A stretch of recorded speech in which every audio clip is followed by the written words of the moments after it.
Salut les amis, Eric Perrault. Nous sommes le 3 janvier. C'est une nouvelle qui m'étonne et qui fait que je vais changer un petit peu peut-être de discours sur Donald Trump. L'information est tombée tout à l'heure. Les États-Unis, et c'est confirmé par le Pentagone qui confirme que c'est sous les ordres de Donald Trump, ils ont bombardé à côté de l'aéroport de Bagdad un convoi dont ils savaient pertinemment qu'il était composé de 3 personnalités très importantes iraniennes, irakiennes et iraniennes. Et j'ai bien peur qu'on se dirige vers ce que je craignais le plus et que j'espérais ne pas voir arriver, c'est-à-dire l'explosion d'une guerre générale au Moyen-Orient. Alors certains d'entre vous vont dire une guerre au Moyen-Orient, on s'en fout, c'est loin de chez nous. C'est pas si simple, les enfants. C'est pas si simple, pourquoi?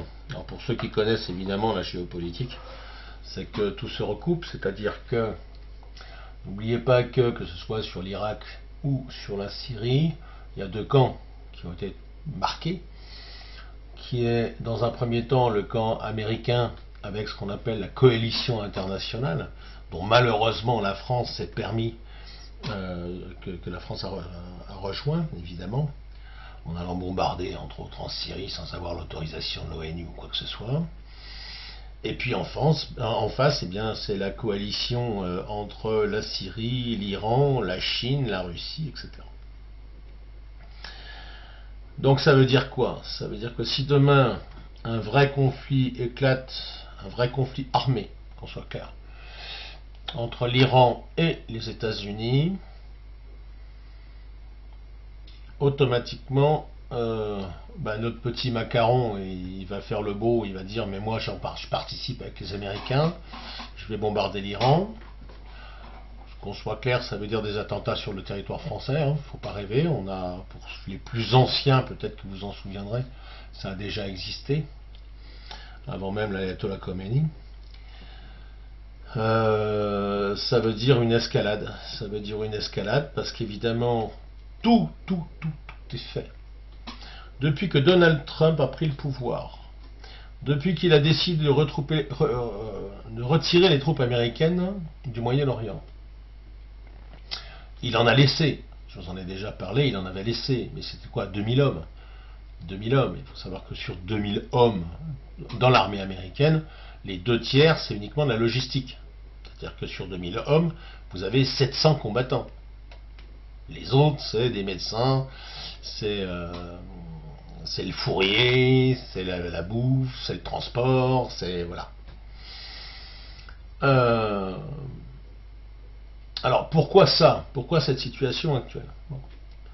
Depuis un certain temps, on voit qu'il y a des mouvements en Irak anti-américains. Ces derniers temps, il est vrai que l'ambassade américaine à Bagdad a été sous les feux de roquettes, etc. Et automatiquement, évidemment, parce que la pensée américaine n'est pas si intelligente que ça, croyez bien, ou alors elle est dirigée, c'est encore autre chose. Évidemment, ça vient de l'Iran. Bon. Quel est l'intérêt de l'Iran alors que les Américains sont retirés, donc automatiquement que sa présence va être de plus en plus importante par ses accords avec la Syrie, entre autres, par ses accords avec l'Irak. Quel est l'intérêt pour l'Iran d'aller bombarder avec des roquettes l'ambassade américaine? Pour que les Américains partent plus vite.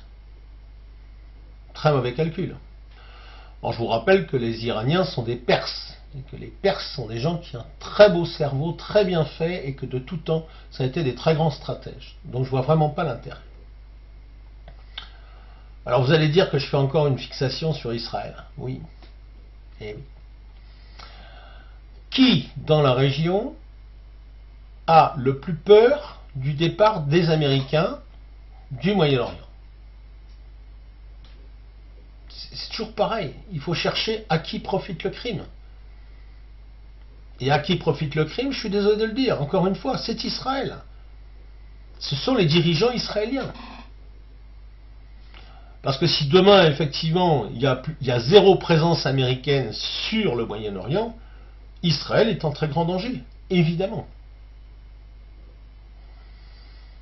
Donc, là, c'est une confirmation du Pentagone qui nous dit, oui, effectivement, nous sommes intervenus sous les ordres de Donald Trump. Moi, j'attends des confirmations.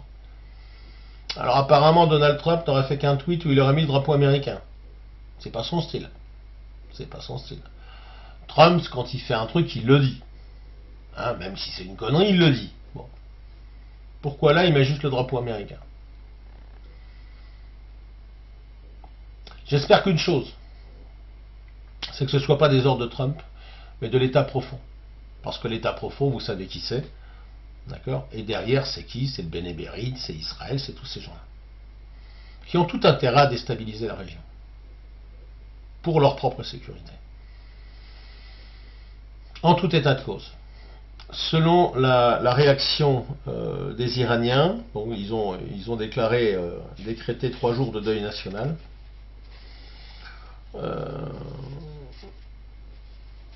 Le grand chef iranien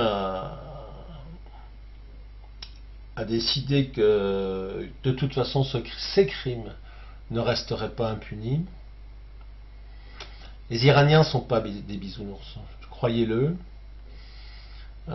Ils sont très attachés à leur culture, très attachés à leur pays, et ils sont très fiers.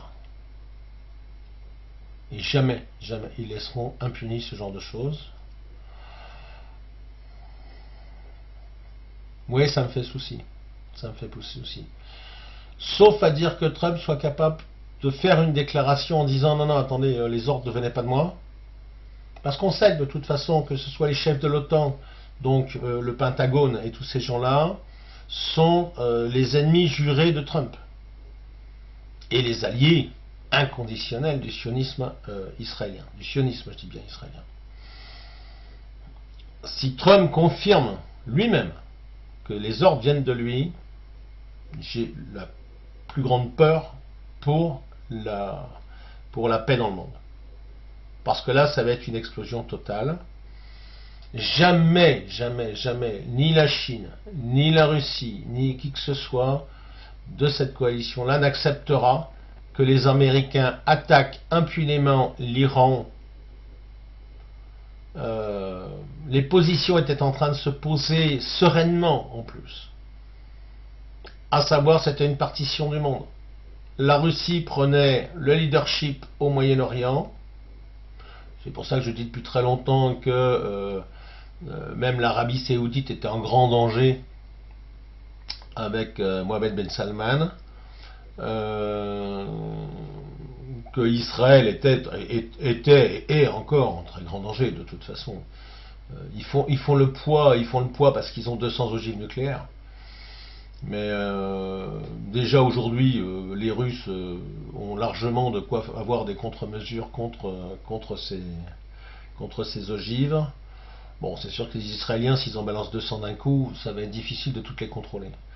Mais il vous faut savoir quand même, sachez-le quand même, hein, ça c'est des informations que j'ai eues il y a déjà pas mal de temps, c'est que bizarrement les ogives israéliennes ne sont pas dirigées sur l'Iran, mais sont dirigées sur l'Europe. Oui, elles sont dirigées sur l'Europe. Faudrait que je retrouve les documents de l'époque. Je ne sais pas si j'aurai l'occasion de les retrouver, parce que c'est quand même pas mal de recherche, pas mal de travail. Là, je travaille vraiment sur l'instant. Donc voilà, donc le général Qassem Soleimani, grand héros iranien, extrêmement respecté, que je connaissais pas personnellement, vous imaginez, mais que je connaissais parce qu'il a eu de très très belles interventions et c'était vraiment un mec bien, tiens mec, on avait le même âge, il avait 62 ans. Cet homme-là a donc été assassiné, ni plus ni moins, hein, alors je ne sais pas si c'est des avions ou des drones, mais donc il se dirigeait apparemment sur l'aéroport de Bagdad, et là, le convoi a été bombardé par les Américains. Bon, je vous laisse là. 2020, je vous dirais que ça commence mal. J'avais le plus grand espoir sur 2020. Je pensais qu'on pourrait se débarrasser de la macaroni. Et que la paix finalement finirait par s'instaurer. Et puis je vois que non, ça commence très très mal. Je vais suivre le dossier de très très près parce que il y aura une réaction iranienne de toute façon. Quelle sera cette réaction? Les Iraniens sont capables du meilleur et comme du pire. Mais encore une fois, c'est un peuple fier, que personnellement je respecte. Et selon la réaction des Iraniens, derrière, il y aura de toute façon il y aura des conséquences au niveau mondial, croyez-le. Bon, je suis désolé, hein, c'est pas une super nouvelle, c'est pas de ma faute, c'est l'actualité. Il fallait que je vous en parle parce que c'est important que vous sachiez finalement que oui, c'est vrai qu'on se bat aujourd'hui avec les gilets jaunes, mais là on parle de guerre mondiale potentielle et c'est très très grave. Bien, je vous laisse, je voulais vous faire une petite actu sympa, vous voyez, ça tombe mal. J'espère que si je vais vous en refaire une dans demain ou après-demain, mais un truc un peu sympa. Enfin, je vais essayer d'avoir sympa, ça dépendra de l'actualité. Mais allez, je vous embrasse, je vous aime, et puis soyons juste vigilants. Et on est dans un monde difficile, et ça m'embête parce que franchement, 2020, j'espérais que ça démarrait bien. Et ça démarre très très mal parce que vous voyez, 3 jours après le début de l'année, ben, on est dans la merde. Allez, ciao, bye.